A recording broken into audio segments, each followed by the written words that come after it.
또 3장 우리 18절부터 4장 1절까지 읽겠습니다. 18절부터 4장 1절까지. 아내들아 남편에게 복종하라. 이는 주 안에서 마땅하니라. 남편들아 아내를 사랑하며 괴롭게 하지 말라. 자녀들아 모든 일에 부모에게 순종하라. 이는 주 안에서 기쁘게 하는 것이니라. 아이들아 너희 자녀를 노엽게 하지 말지니 낙심할까 함이라. 종들아 모든 일에 육신의 상전들에게 순종하되 사람을 기쁘게 하는 자와 같이 눈가림만 하지 말고 오직 주를 두려워하여 성실한 마음으로 하라. 무슨 일을 하든지 마음을 다하여 주께 하듯 하고 사람에게 하듯 하지 말라. 이는 기업의 상을 주께 받은 줄 아나니 너희는 주 그리스도를 섬기니라. 불의를 행하는 자는 불의의 보응을 받으리니 주는 사람을 외모로 취하심이 없느니라. 상전들아 의와 공평을 종들에게 베풀지니 너희에게도 하늘의 상전이 계심을 알지어다. 아멘. 할렐루야. 하나님 주시는 은혜와 평강이 우리 성도님들 위해 늘 충만하시기를 주님의 이름으로 축원드립니다. 우리가 3장 1절 말씀에요. 그러므로 너희가 그리스도와 함께 다시 살리심을 받았으면 위의 것을 찾으라 라고 말씀하고 있습니다. 그러니 그리스도 안에서 거듭난 성도들은 어디에 소망을 두고요? 하늘에 소망을 두고 사는 자들이에요. 근데 우린 연약해서 자꾸만 땅의 것을 보잖아요. 그래서 땅의 것을 볼 때 어떻게 해야 될까요? 나를 쳐서 말씀에 복종시키는 겁니다. 그래서 땅에 있는 지체를 5절 말씀에 죽이라고 하잖아요. 예수님과 함께 십자가에 못 박아 죽이는 거예요. 그리고 세상 사람들로 하여금 어떤 자로 발견돼야 될까요? 죽은 자로 발견돼야 돼요. 세상 사람들이 볼 때 죽은 자로. 그러니 저 사람은 세상 재미에는 죽은 사람이야. 그러니까 그냥 이거 하자 저거 하자 뭐 말이 많잖아요. 세상에 분주한 일들. 사도 바울은 뭐라고 하느냐. 더 이상 나를 귀찮게 하지 마라. 내 안에 무슨 흔적이 있어요? 예수의 흔적이 있노라. 우리가 위의 것을 찾으며 예수의 흔적을 가지고 사는 것이 거듭난 성도들입니다. 그래서 성도가 이 땅에서의 삶이 세상 가운데서 분명하게 그리스도인으로 드러나야 돼요. 교회에서만 신앙생활을 잘해서는 안 되고요. 사실 정말 어디서 잘해야 될까요? 세상에서, 가정에서 믿음의 어머니답게, 믿음의 아버지답게, 그리고 일터에서 우리 직장 동료들이나 주변 사람들에게 저 사람 정말 그리스도인이구나 하는 그런 분명한 모습들이 나타나지 아니하면 그런 복음이 아름답게 증거되지 못합니다. 한국 교회가 여기에 실패했기 때문에 그래서 급속하게 지금 쇠락하고 있어요. 우리 안에서 내적인 하나님과의 관계가 풍성해질 때 그건 자연스럽게 외적으로 드러나는 것인데요. 그러니 세상에서 전혀 그리스도인다운 모습이 나타나지 않는다라고 하면 어디에서 문제가 있을까요? 하나님과의 내적 관계에서 문제가 있는 겁니다. 그래서 항상 자기 자신을 살펴야 돼요. 그래서 하나님 앞에 분명히 선자로 살아야 됩니다. 하나님 관계에서 우리가 풍성한 하나님의 사랑을 누리고 그 안에서 나의 정체성이 분명하면요. 세상에 어떤 풍랑, 역경, 어려움이 와도 흔들리지 않아요. 그래서 우리의 정체성, 우리의 근거는 어디에 있느냐 하면 그리스도에게 있습니다. 그래서 항상 잊지 말아야 될 것은 나의 가치, 나의 값, 나를 구원하셔서 하나님 백성 삼기 위해서 하나님이 어떤 값을 치르셨어요? 하나님이 사람에서 이 땅에 오셔서 나를 대신하셔서 십자가에 달려 죽으셨어요. 그 내 값이 얼마예요? 예수님의 그런 십자가의 보혈의 피값이에요. 값으로 매길 수 없기 때문에 값없이 우리에게 은혜를 주셨어요. 그러면 나의 가치라는 것이 이렇게 귀하고 존귀하고 그리고 아름답기 때문에 이것을 나 스스로 어떻게 해야 될까요? 귀하게 여기고 그리고 자랑스럽게 여기고 그리고 그 안에서 하나님의 사랑의 풍성함이 드러나야 될 줄 믿습니다. 위의 것을 찾으라 라고 할 때 이것을 율법적으로 받으면, 의무적으로 받으면 이것이 율법이 되어져 버리죠.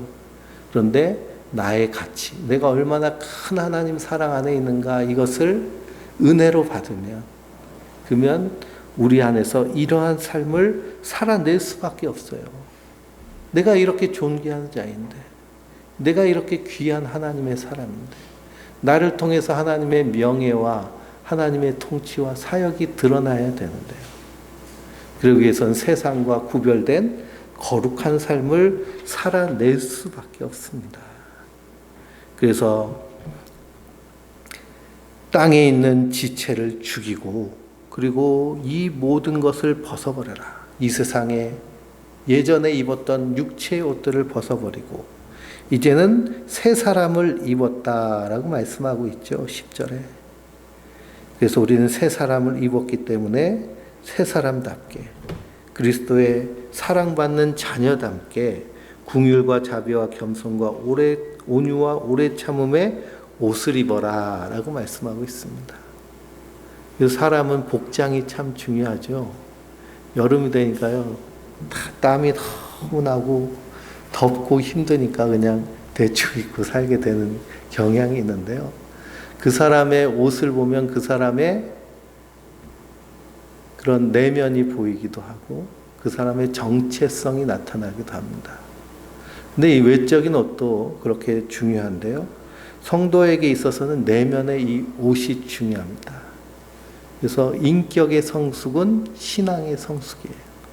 신앙이 성숙하고 성장한 사람은 반드시 어떤 모습으로 나올까요? 인격적인 모습으로 나와요. 성령의 열매는 사랑과 희락과 화평과 인내와 자비와 양선과 충성과 온유와 절제이니 이러한 것을 금지할 법이 없다라고 말씀하고 있기 때문입니다. 그래서 우리 안에서 그런 풍성한 인격적인 열매, 예수님 닮아가는 모습 나타나는 것은 성령 충만, 말씀 충만, 성령의 인도하심으로, 말씀의 인도하심으로 우리가 늘 그 그리스도의 지배 아래 있어야 될 줄 믿습니다. 예수님이 우리의 주인이시잖아요. 그러니까 누구의 명령 따라 사는 거예요, 성도는? 예수님 명령 따라 사는 거예요. 내 멋대로 사는 것이 아니라. 예수님의 명령에 따라서. 그래서 오늘 말씀에 보니까요, 아내들아 라고 말합니다. 아내들아, 남편에게 복종하라. 이는 주 안에서 마땅하니라. 그럽니다. 그러면 이제 요즘 같은 시대에는 이게 피식 웃게 되잖아요. 말도 안 되는 소리를 성경에 적어놨네. 복종할 만 해야 복종하지. 막 이렇게 나오잖아요. 왜 이렇게 성경은 말씀하고 있느냐 하면 교회의 원리가 가정 가운데 이루어져야 되기 때문에 그렇습니다. 그리고 하나님이 가장 먼저 창조하신 공동체가 가정이에요. 하나님이 가정을 먼저 창조하신 이유는 무엇이냐 하면 그 가정을 통해서 하나님 나라가 어떤 나라인지 하나님이 어떤 분이신지를 알게 하여 주시기 위해서 가정이라는 공동체를 만드셨어요. 그래서 우리가 자녀일 때는 아버지를 잘 모르죠. 내 멋대로 살고 싶은데, 내 꿈대로 살고 싶은데 아버지가 하지 마라, 해라 이런 것을 보면 막 반항도 하게 되고 이해 못하게도 됩니다. 그런데 자녀를 키우다 보면 누구의 마음이 이해가 돼요? 아버지의 마음, 그리고 어머니의 마음이 이해가 되죠. 부모님의 마음. 그런데 예수님이 너희가 기도할 때 이렇게 기도하라 하면서 하나님 누구라고 말씀하세요? 아버지라고 말씀하시잖아요. 그러므로 이 가정이라는 그 공동체는 하나님의 그런 형상, 하나님의 다스림의 모형으로 창조하신 공동체예요. 그래서 가정에서 가장 중요한 핵심 가치는 뭘까요? 그건 사랑이에요, 사랑. 사랑으로 엮여진 공동체가 가정이어야 돼요. 혈연으로 엮여졌지만 그것보다 더 이렇게 차원 높은 그런 가치는 바로 사랑입니다. 가정 안에서. 그래서 부모가 자녀를 사랑하는데 어떻게 사랑해요? 무조건적으로 사랑하잖아요. 우리 성도님들은 자녀들을 사랑할 때 계산하면서 사랑하세요? 아, 이 녀석은 공부 열심히 하니까 나중에 좀 효조 좀 하겠네. 그리고서는 얘는 더 사랑하고, 아유, 이놈은 그냥 싹수가 노랗다. 그리고서는 방치하고 방임하고 그렇지 않잖아요. 네. 그렇지 않듯이 그것이 하나님의 사랑이라는 거예요. 그래서 교회가 로마 카톨릭이 동쪽과 서쪽, 동방교회, 서방교회로 이렇게 분열됐을 때 서방교회는 사제 독신주의를 채택했습니다. 그러니까 신부는 결혼하지 않는다. 왜 그러냐면 결혼하니까 자녀들 낳게 되고 자녀들을 너무 사랑하다 보니까 그러니까 막 부정부패 이런 모습이 나오니까 그랬죠. 근데 동방교회는 반대로 사제는 반드시 결혼해야 된다라고 이렇게 정했습니다. 왜 그러냐? 부모가 되지 않고서는 아버지가 되지 않고 어머니가 되지 않고 어떻게 하나님 아버지의 마음을 알 수 있냐? 그게 동방교회의 그런 영성이거든요. 마찬가지로 우리가 부모가 되어 볼 때 하나님 아버지의 마음을 알 수 있죠. 그래서 교회의 원리가 가정 안에서 이루어져야 됩니다. 그래서 우리가 하나님 나라를 교회에서 하나님 나라를 세워가는 것과 동시에 어디에서도 하나님 나라를 세워가는 거예요? 가정에서도 하나님 나라를 세워갑니다. 그렇기 때문에 가장 마귀의 공격이 많은 곳이 어딜까요? 가정과 교회가 마귀의 공격이 많습니다. 그래서 예수님이 새 가정을 얘기하는 것이 교회 공동체예요. 그래서 가정 안에서 하나님 나라를 이루지 못하여서 우리에게 주신 새 가정이 바로 교회인 것이죠. 어쨌든지 간에 교회의 원리가 가정에서, 가정의 사랑의 원리가 교회 안에서 풍성하게 나타나는, 그래서 가정과 같은 교회, 교회 같은 가정, 이것이 하나님 나라의 모형으로서 교회입니다. 그렇기 때문에 아내들아 남편에게 복종하라. 이는 주 안에서 마땅하니라 라고 말씀하고 있는 거죠. 뿐만 아니라 초대교회 그 교회 공동체의 모습은 가장 남편이 신앙생활을 하면 그 가족은 다 어떻게 할까요? 그리스도인이 되는 거예요. 지금은 그렇지 않잖아요. 그래서 남편이 다니는 교회, 아내가 다니는 교회, 애들이 다니는 교회 다 다른 분들도 있어요. 그래서 지금 상황은 그렇지 않지만 고대 상황에서는 그 신앙생활은 가족 공동체 중심으로 되어 있습니다. 그러니까 남편이 신앙생활하면 아내도 따라 나오는 거예요. 아내가 신앙생활하면서 불신자인 남편을 이렇게 교회로 이끌어오는 모습들이 초대교회의 모습입니다. 그래서 아내들아 남편에게 복종하라. 이는 주 안에서 마땅하니라 라고 말씀하고 있는데요. 베드로전서 3장 1절에서 6절을 읽어보실까요?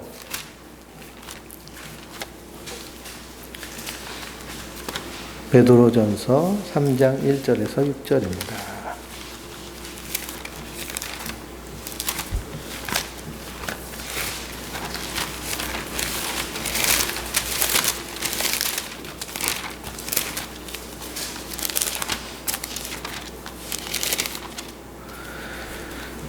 삼 장 1절에서 6절. 아내들아 이와 같이 자기 남편에게 순종하라. 이는 혹 말씀을 순종하지 않는 자라도 말로 말미암지 않고 아내의 행실로 말미암아 구원을 받게 하려 함이니 너희는 두려워하며 정결한 행실을 봄이라.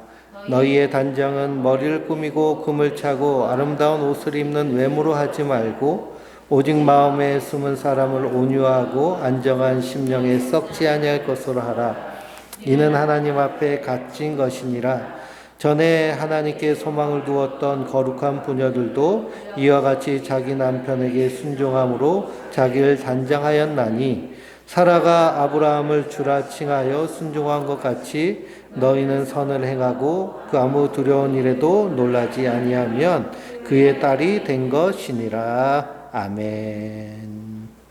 그래서 남편에게 순종하라라고 하면서 말씀에 순종하지 않는 남편이라도 말로 말미암지 않고 그 아내의 행실로 말미암아 구원을 받게 하려 함이니라고 되어 있습니다. 그러니 가정에서 아내가 믿음의 본을 보이며 살면 그러면 남편에게 복음이 증거되어지는 것이고요. 그리고 남편과 더불어서 화목할 때 복음이 전해지는 것이기 때문에 그렇죠. 그래서 아브라함이 창세기를 읽어보면 애굽으로 내려가면서 사라를 누이라고 하라고 그랬잖아요. 그래서 부인을 뺏겼습니다. 바로한테. 파로한 애굽의 왕한테 부인을 뺏겼죠. 그런데도 이 사라는 그 남편 아브라함을 누구로 불렀다고 해요? 주라고 불렀다고 그랬습니다. 주. 우리 같으면은 저놈은 남자도 아니라 그러고 경멸했을 텐데요. 예, 그렇게 행하는 것이 바로 그리스도 안에 있는 그런 사랑의 공동체를 이루는 모습이 가정이기 때문에 그렇습니다. 근데 이 말씀을 보고 남편이 아내들아 남편에게 복종하라고 했는데 당신 나한테 복종해 이렇게 하면 이건 말씀을 제대로 본 걸까요? 아닐까요? 이거 완전히 잘못 본 것이죠. 항상 말씀은 누구에게 해당되는 거예요? 나에게 주신 말씀이에요. 나에게. 너에게 주는 말씀이 아니라. 그러니 18절을 보면서 이게 우리 아내가 꼭 들어야 되는 말씀이네 하고 묵상해서는 안 되겠죠. 19절에는 뭐라고 말씀하고 있어요? 남편들아 아내를 사랑하며 괴롭게 하지 말라 그랬습니다. 남편들아 아내를 사랑하며 괴롭게 하지 마라. 그래서 에베소서를 읽어보면 남편이 아내 사랑하는 모습을 어떤 모습으로 말씀하셨어요?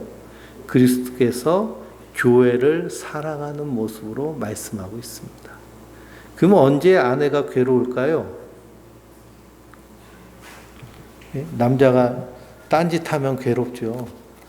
딴짓하면 괴로운데요. 그래서 딴짓하지 말고 누구만 사랑하라? 아내만 사랑하라 하는 겁니다. 베드로전서 읽은 말씀 그 다음에 3장 6절까지 있고 7절을 보면 남편들아 이와 같이 지식을 따라 너희 아내와 동거하고 그랬습니다. 무엇을 따라? 지식을 따라 너희 아내와 동거하라는 거예요. 지식이란 뭘까요? 지식이라는 것은 내 아내에 대한 지식이 있어야 된다는 겁니다. 아내가 무슨 음식을 좋아하고 어떤 음악을 좋아하고 성향이 어떻고 하는 것들을 알고 사랑하라는 거죠. 내 멋대로 무식하게 사랑하라는 게 아닙니다. 그리고 또 뭐라고 그래요? 더 연약한 그릇이라고 그래요. 더 연약하다. 그렇죠? 남자보다 여성이 훨씬 연약하죠. 그러니까 어떻게 여기라고 그래요? 생명의 은혜를 함께 이어받은 자로 알아 귀히 여기라 그랬습니다. 귀히 여기라. 이는 너희 기도가 막히지 아니하게 하려 함이라 그랬어요.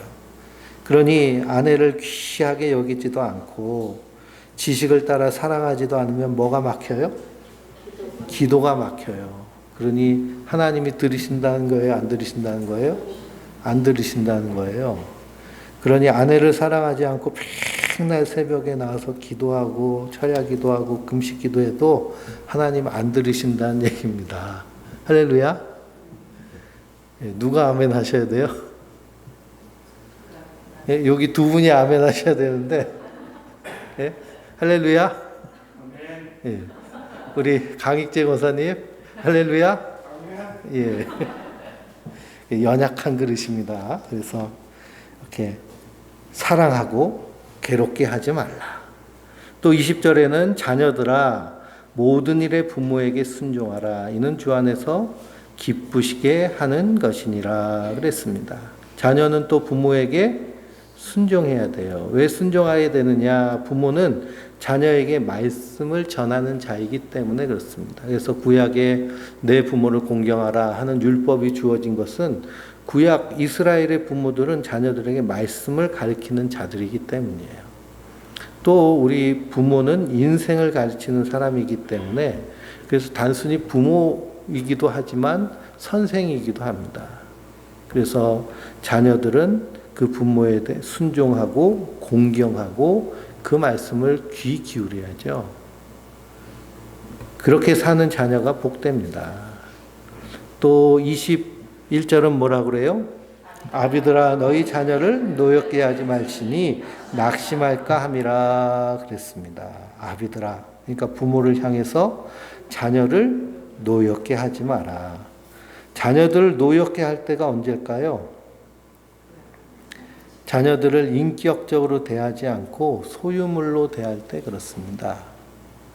그래서 요즘 그 코인 뭐 그런 투자하다가 실패하고 사업이 어려워지고 하니까 그 자살하는 사람들이 많은데 그냥 자살하는 것이 아니라 또 같이 죽어요.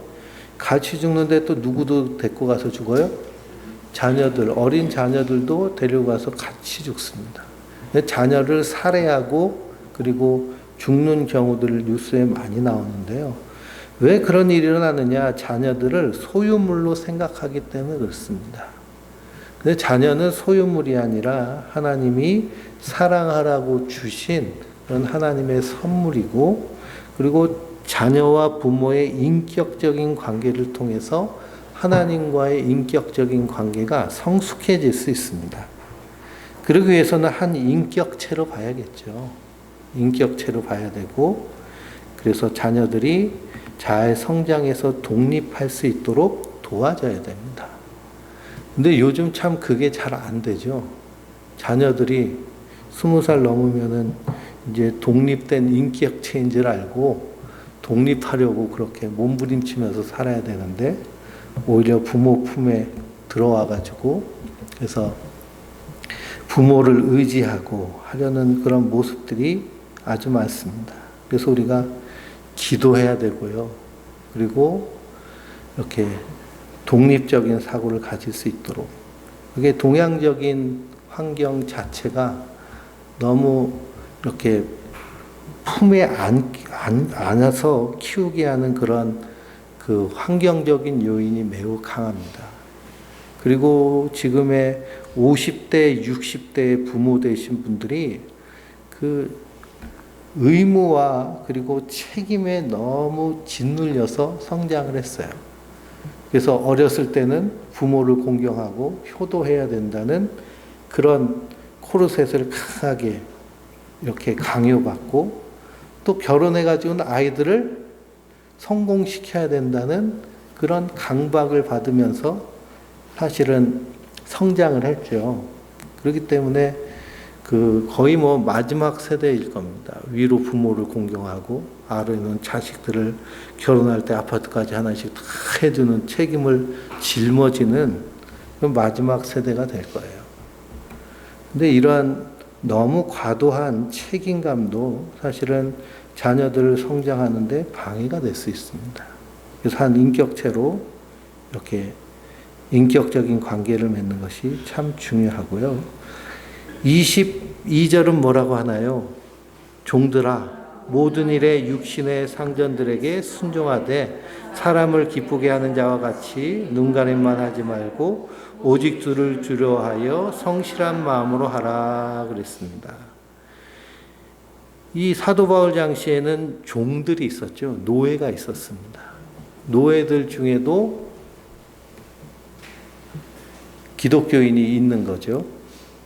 근데 노예 제도 자체가 불합리한 제도잖아요. 성경은 분명히 평등을 얘기하고 남녀노소 다 하나님 앞에 동등한 하나님의 자녀, 인격체임을 얘기하는데 사도 바울은 그렇다고 노예 해방을 얘기하진 않았어요. 오히려 뭐라 그런가요?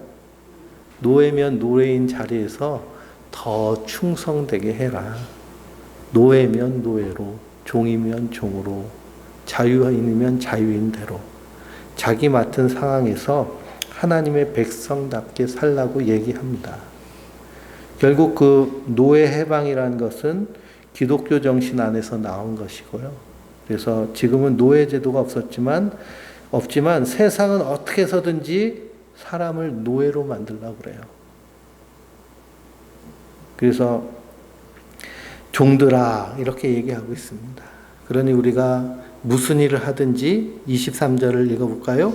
무슨 일을 하든지 마음을 다하여 주께 하듯 하고 사람에게 하듯 하지 말라 그랬습니다. 무슨 일을 하든지 사람에게 주께 하듯 하고 사람에게 하듯 하라. 마음을 다하여서 우리가 그리스도인답게 우리의 처해 있는 삶의 자리에서 최선을 다하는 모습. 이것을 영어로는 인티그리티라고 얘기하거든요. 그것이 인티그리티는 성실과 정직입니다. 인티그리티라는 단어 안에는 성실과 정직이라는 뜻이 담겨져 있는데요. 대표적인 인물이 이 요셉입니다. 창세기 읽어보면 요셉이 형들의 미움을 받아가지고 애굽의 노예로 팔려가잖아요. 그러면 형들에게 배신당해서 인생이 완전히 나락으로 떨어졌습니다. 그건 자포자기하고 막 살겠죠. 그런데 요셉은 그렇지 않고 하나님 살아계심을 믿고 그 자리에서 최선을 다했어요. 그랬더니 그 집 주인 보디발이 그 요셉을 보고 하나님이 그와 함께 하시는 그것을 봤습니다. 그래서 창세기는 하나님이 함께 하심에 요셉이 하는 모든 일이 형통하였더라라고 기록되어 있습니다. 그러니 성경에 말하는 형통은 내 뜻대로 되는 것이 형통이 아니라 누구 뜻대로? 하나님 뜻대로 되는 것이 형통이에요. 그러면 우리는 형통한 자일까요? 불통한 자일까요? 네? 우리는 형통한 자예요. 예수 그리스도의 보배로운 피로 구원받아서 하나님 나라 백성이 됐으니 하나님 뜻대로 우리가 사는 겁니다.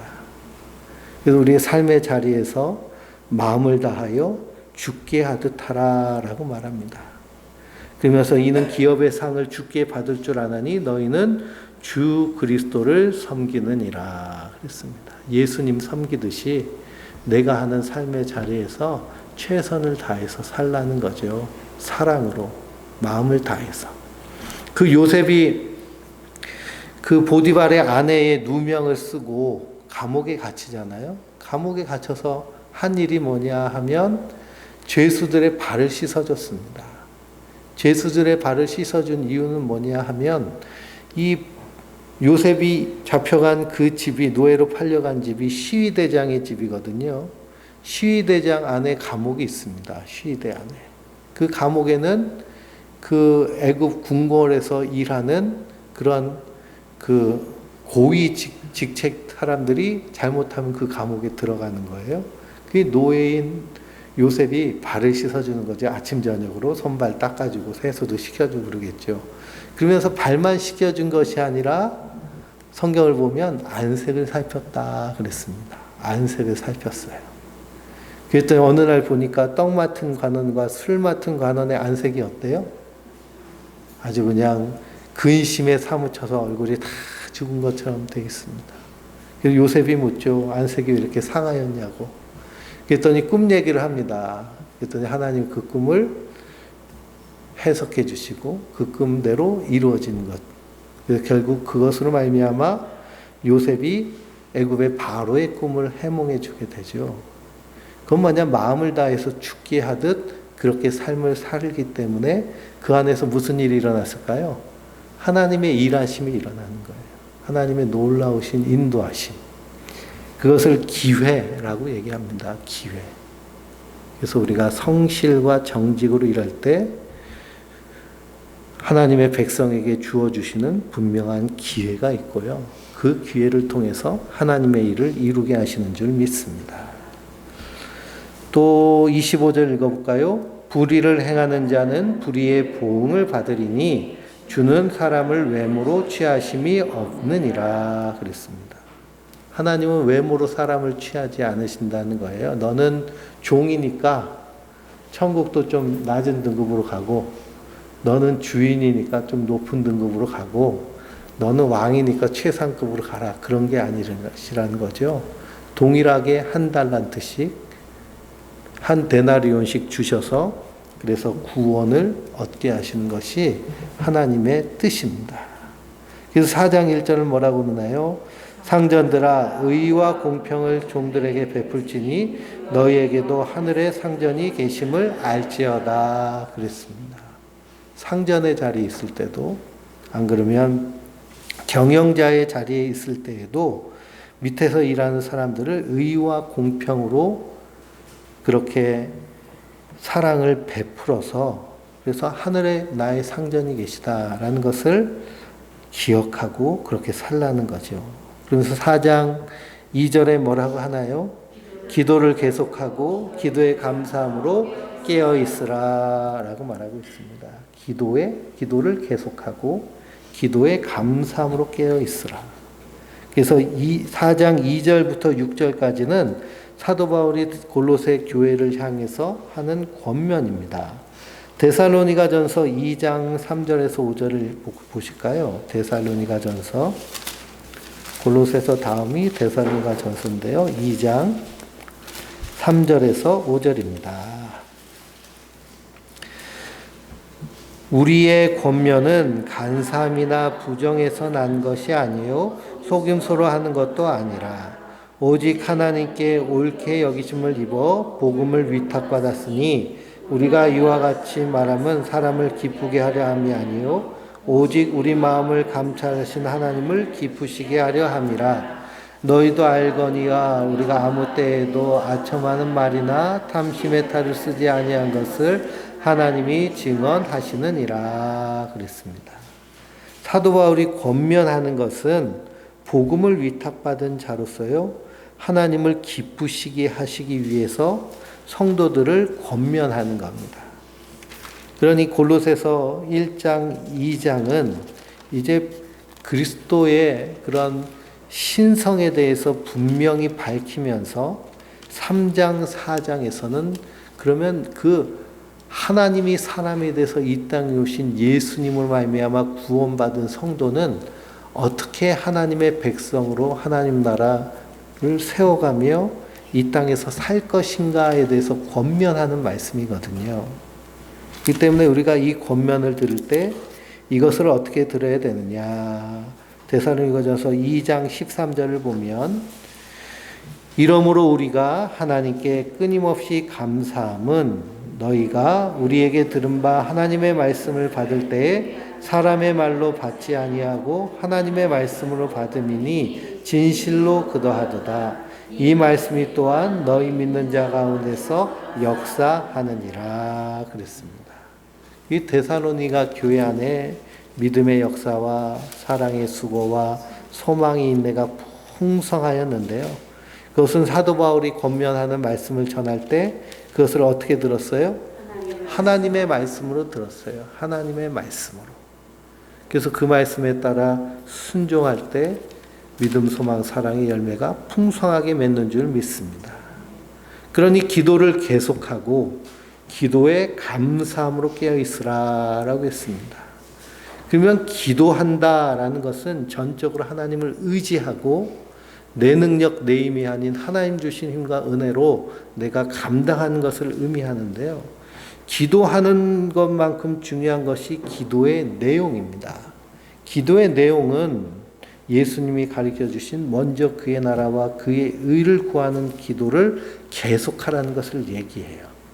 하나님의 명예와 통치와 사역을 위해서, 또 생활 방식과 관계와 영적 전쟁을 위해서 기도를 끊임없이 계속하는 겁니다. 우리 가정을 위해서, 나를 위해서, 교회를 위해서. 또 3절은 뭐라고 그러나요? 또한 우리를 위하여 기도하되 그랬습니다.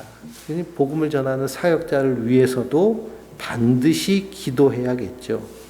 그러며 기도에 감사함으로 깨어 있으라라는 것은 무슨 의미일까요? 내 기도를 하나님이 들으시고 그리고 일하실 것을 믿고 하나님이 어떻게 내 기도를 응답해 주시는지 눈을 부릅뜨고 그리고 지켜보라는 것을 의미합니다. 기도에 깨어 있다라는 것은 내가 정말 하나님 기뻐하시는 기도를 드리고 있는가, 하나님을 위한 기도를 하고 있는가, 기도의 내용에 깨어 있어야 되고요. 그리고 기도한 후에 하나님은 어떻게 일하실 것인가에 대한 그런 하나님의 일하심에 깨어 있어야 됩니다. 그래서 기도 노트를 쓰면 참 좋은 것이 내가 언제 이 일을 위해서 하나님께 기도하며 하나님의 은혜를 구했는데 나중에 보니까 하나님이 이렇게 인도해 주셨구나 라고 하는 결과를 볼 수 있어서 좋습니다. 하나님 반드시 우리 기도에 응답하시고 역사하시는 분이세요. 그래서 신앙생활의 기쁨, 감사함은 뭐냐 하면 내 안에서 내 삶 안에서 개입하셔서 역사하시는 하나님을 경험하는 거예요. 아, 하나님 살아계시군요. 이렇게 나를 인도하시고 역사하시는군요. 그런 경험과 체험이 풍성할 때 우리 안에서 믿음이 더 든든하게 세워지고 우리가 복음을 전할 때 간증할 일들이 더 넘치게 생깁니다. 3절에 또한 우리를 위해 기도하되 하나님이 전도할 문을 우리에게 열어주사 그리스도의 비밀을 말하게 하시기를 구하라. 내가 이 일 때문에 매임을 당하였노라 그랬습니다. 사도 바울이 복음 전하다가 감옥에 들어가서 쓴 옥중서신 중에 하나가 골로새서입니다. 근데 사도 바울이 나를 위해서 기도해 달라라고 하면서 감옥에서 빨리 나오게 해달라고 구하지 않고 어떻게 구해요? 전도할 문을 우리에게 열어주사 그랬습니다. 전도할 문에 거기 각주가 되어 있죠. 각주에는 뭐라고 되어 있나요? 말씀의 문입니다. 말씀의 문을 우리에게 열어주사. 그러니 감옥에 들어가서도 전도의 문, 말씀의 문이 열려 있으면 거기서 복음이 증거되어지죠. 그리스도의 비밀이 증거되어집니다. 그래서 상황과 환경이 관계없이 하나님이 사명 감당할 수 있도록 인도해 주시기를 위하여서 기도해 달라는 거죠. 그리스도의 비밀을 말하기를 구하라. 내가 이 일 때문에 매임을 당하였노라. 그러니 사도는요, 어디 가서든지 복음을 전해야 되는 거예요. 우리도 그리스도의 제자잖아요. 증인이잖아요. 그러니 전도의 문을 열어주십시오. 말씀의 문을 열어주십시오. 말씀의 문이란 건 내 입도 열려야 되지만 상대방의 귀도 열려야 됩니다. 그래서 그 복음을 듣고 아, 하나님이 주인이시군요. 근데 내가 하나님 자리에 앉아서 그래서 하나님처럼 왕노릇하다 결국에는 세상을 망치고 나를 망치는 죄인이었군요. 그 죄를 위해서 예수님이 날 대신 십자가에 달려 죽으셨군요. 그래서 이제는 예수님이 나의 주인이십니다. 그 예수님 내가 믿겠습니다 하고 복음 앞에 나와서 십자가 앞에 무릎 꿇는 그런 모습들, 열매들이 우리 안에서 풍성하게 맺혀져야겠습니다. 이를 위해서 어떻게 하라는 거예요?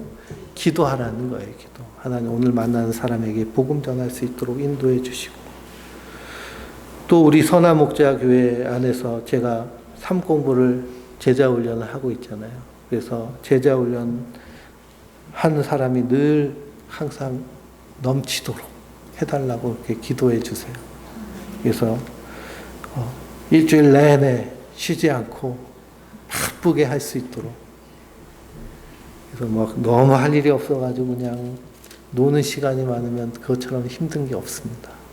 복음 전하고 말씀을 가르치고 하는 것이 가장 행복한 일이에요, 목회자에게.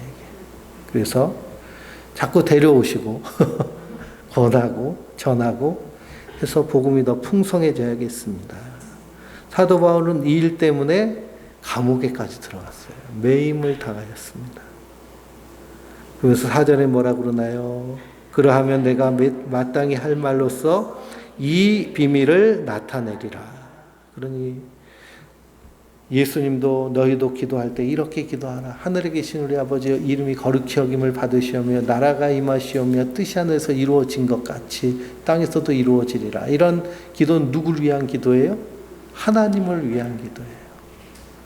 우리가 이 땅에서 영적인 치열한 전쟁 중에 있기 때문에요. 우리가 하나님을 위한 그리고 하나님의 그 일이 우리 안에서 풍성하게 열매 맺을 수 있도록 기도해야 됩니다. 뿐만 아니라 사도 바울이 복음을 전하다가 예루살렘 감옥에 갇혔을 때 그 밤이 얼마나 두려웠는지요. 근데 예수님께서 사도 바울에게 나타나셔 두려워하지 마라. 계속 말해라. 내가 예루살렘에서 복음을 전한 것 같이 로마에서도 전해야 되리라. 로마까지 갈 때까지 지켜주시겠다는 얘기잖아요. 그러니까 너는 두려워하지 말고 복음을 전해라. 그 음성을 듣는 거예요. 이 성도는 이러한 기도의 힘으로 함께 합력하여 선을 이루는 줄 믿습니다.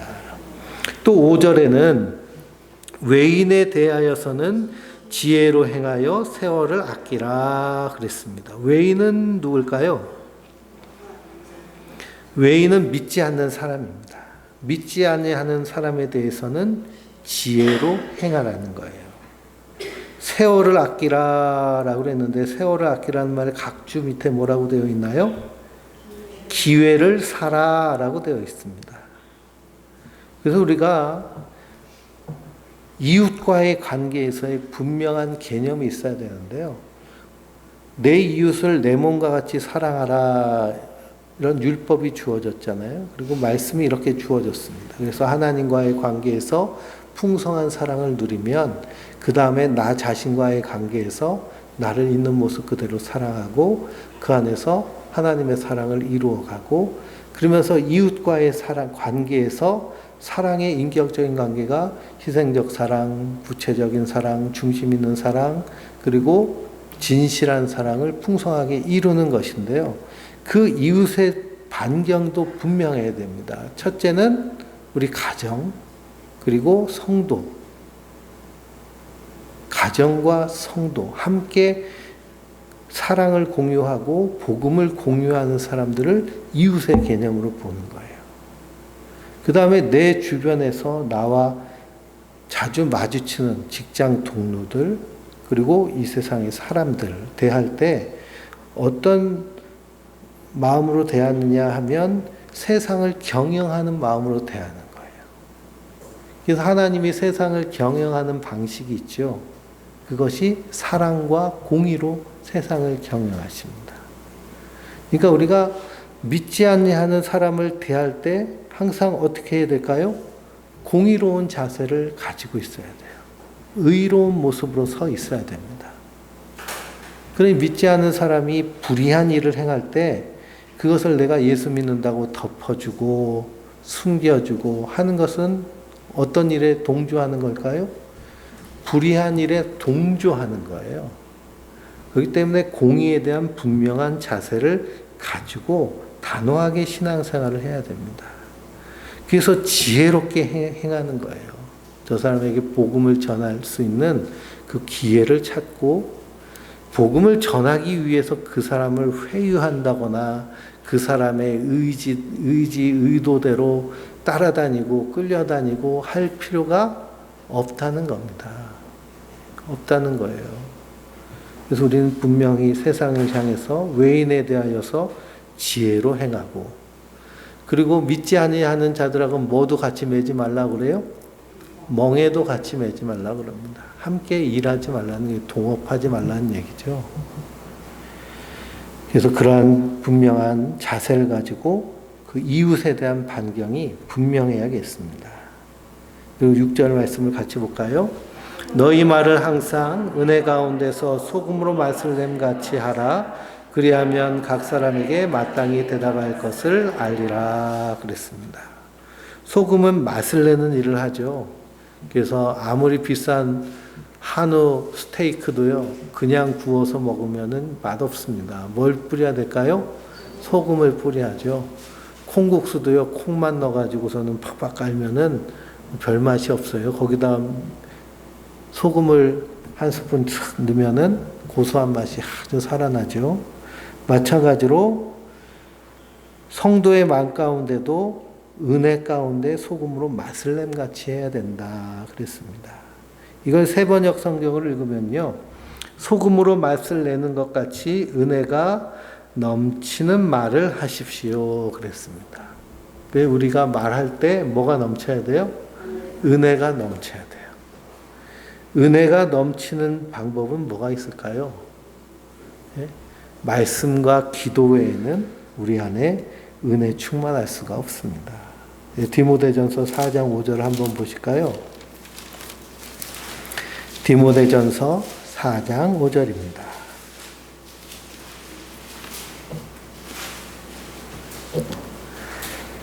하나님의 말씀과 기도로 거룩하여 짐이라 그랬습니다. 말씀과 기도. 그러니까 저분이 말한 한마디 한마디가 은혜가 다 충만하다 그러면 저분은 늘 삶 가운데 뭐가 넘쳐요? 말씀과 기도가 있는 거예요. 말씀과 기도가 있다는 것은 하나님의 말씀을 깊이 묵상하며 이 말씀을 가지고 뭐 했다는 거예요? 기도했다는 거예요. 그런데 비난하고 원망하고 비판하고 욕하고 분쟁하고 다툼하고 시기 질투 이런 것들이 계속 나온다는 건 뭐가 없다는 거예요? 예? 말씀과 기도가 없다는 거예요. 목회자들과도 교제하다 보면요, 은혜가 충만한 말을 하시는 분들이 있고 안 그러면 그냥 불평 불만이 많으신 분이 있어요. 목회 상황이 힘들고 어려우니까요. 그러니까 그냥 불평 불만이 많이 나옵니다. 근데 어떤 분은 어려운 상황 가운데서도 은혜로운 넘치는 말을 많이 하세요. 차이점이 뭘까요? 똑같이 어려운 상황에서도 말씀과 기도로 살아내느냐 그렇지 않느냐에 따라서 그 언어에 나오는 언어가 달려듭니다. 그 성도들도 마찬가지죠. 그래서 은혜 충만한 모습. 베드로전서 5장 15절에서 16절입니다.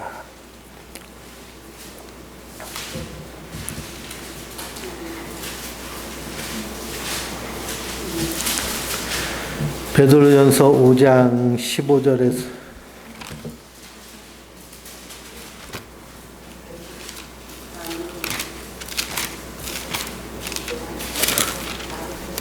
베드로전서 5장 15절에서 16절이 없네요.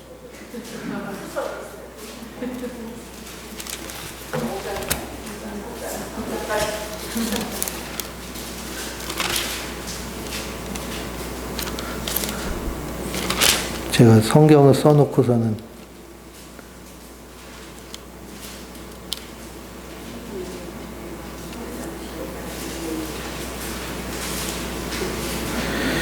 이 장 15절에서 16절입니다. 곧 선행으로 어리석은 사람의 무식한 말을 막은 것이라. 너희는 자유가 있으나 그 자유로 악을 가리는 데 쓰지 말고 오직 하나님의 종과 같이 하라.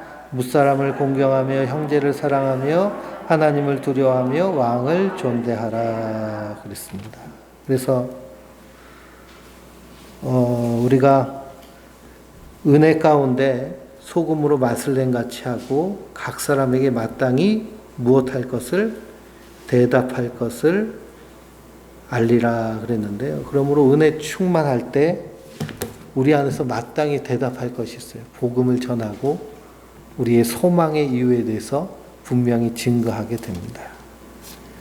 그래서 사도 바울이 골로새 교회에 권면한 이 권면은 골로새 교회뿐만 아니라 지금을 사는 우리 성도들에게 꼭 필요한 일입니다. 우리의 삶의 자리에서 하나님 나라가 아름답게 세워져야 될 터인데요. 그래서 우리가 늘 깨어서 말씀과 기도로 충만하고 기도를 계속하고 기도의 감사함으로 깨어 있어서 우리 안에서 복음이 아름답게 증거되어지고 하나님 나라가 풍성하게 세워지는 하나님의 사람들 되시길 주님의 이름으로 축원드립니다.